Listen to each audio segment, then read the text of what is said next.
Para sa daan-daang mga runner, all roads lead to Cebu, kung saan ginanap kamakailan ng Cebu Marathon 2026. Kabilang sa mga lumahok sa 21-kilometer category, ang mag-asawang OFW mula Canada na sina Gian at Regine. Pero pagdating daw nila sa 15-kilometer mark, si Gian nagka-muscle cramps o pulikat.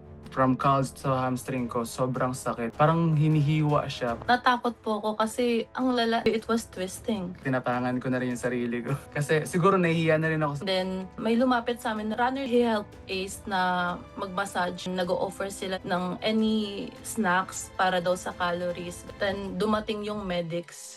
Matatapos pa kaya nila Gian at Regine ang kanilang half marathon, ang muscle cramps ay biglaang paghigpit ng ating kalamnan.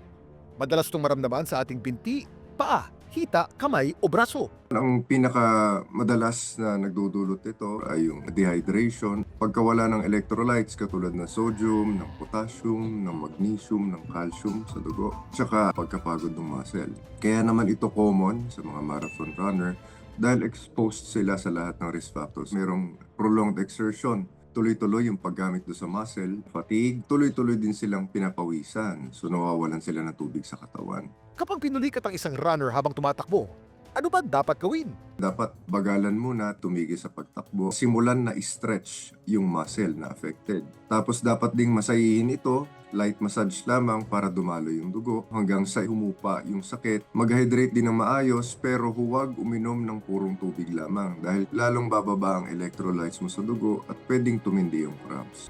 Samantala, nang unti-unti na raw humupa ang pulikat ni Gian, maingat daw nilang tinuloy ang karera. At sa huli, Kinaya naman, natapos naman.